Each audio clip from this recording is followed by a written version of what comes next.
Bonjour et bienvenue sur Radio Barafoot, pour une nouvelle vidéo d'actualité. Le Bayern Munich prévoit une refonte de son effectif pour la saison à venir, avec plusieurs joueurs poussés vers la sortie. Selon Sky Germany, 7 joueurs sont concernés par cette décision, dont 2 gardiens. Le Bayern espère réaliser des transactions à prix bas pour ses joueurs indésirables.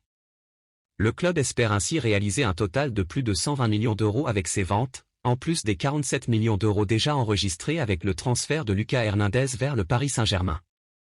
Cette stratégie de dégraissage vise à rafraîchir l'effectif et à financer de nouvelles recrues.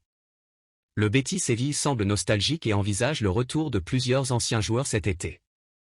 Hector Bellerin est déjà prévu pour faire son retour au sein du club andalou, et Marc Bartra pourrait le suivre.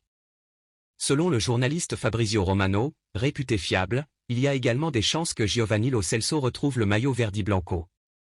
Lo Celso a été prêté à Villarreal la saison précédente, mais il est retourné à Tottenham cet été. Le Betis Séville aurait contacté les Spurs pour évaluer la possibilité d'un transfert et serait prêt à entamer des négociations rapidement. Il est à rappeler que c'est au Betis que Lo Celso a connu son éclosion en 2018, alors qu'il était prêté par le Paris Saint-Germain. Cependant, sa carrière a pris une autre direction après son transfert à Tottenham un an plus tard. Après de nombreuses semaines d'attente, le FC Barcelone a officialisé le transfert de Vitor Roque vers le club catalan. Considéré comme l'un des plus grands espoirs du football brésilien, le jeune attaquant rejoindra l'équipe à partir de la saison 2024 à 2025. Il a signé un contrat de 7 ans, soit jusqu'en juin 2031, avec le club. Pour s'attacher les services de Roque, le champion d'Espagne a dépensé 30 millions d'euros en transfert, avec la possibilité de payer jusqu'à 31 millions d'euros supplémentaires en bonus. Le joueur international brésilien possède également une clause libératoire fixée à 500 millions d'euros. Dans une interview accordée à Sport, l'ancien joueur du FC Barcelone, Arthur Melo, a partagé son avis sur Vitor Roque. Il a souligné que malgré son jeune âge, Roque avait déjà un niveau de jeu très élevé et démontrait la personnalité d'un grand joueur. Arthur a également évoqué une autre pépite brésilienne, Endrick, qui rejoindra le Real Madrid en juillet 2024. Selon lui, Endrick est également un grand joueur avec beaucoup de personnalité et un sens du but impressionnant.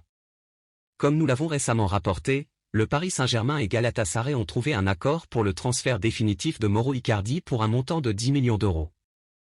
L'attaquant argentin a déjà donné son accord pour ce transfert. Cependant, son compatriote Leandro Paredes n'a pas encore pris de décision. Selon l'équipe, les deux clubs sont proches de s'entendre sur une indemnité de 6 millions d'euros pour le transfert de Paredes, qui a été prêté à la Juventus la saison dernière. On attend encore la réponse du milieu de terrain champion du monde. Voilà tout pour cette vidéo, n'hésitez pas à aimer et à vous abonner. Merci et à la prochaine.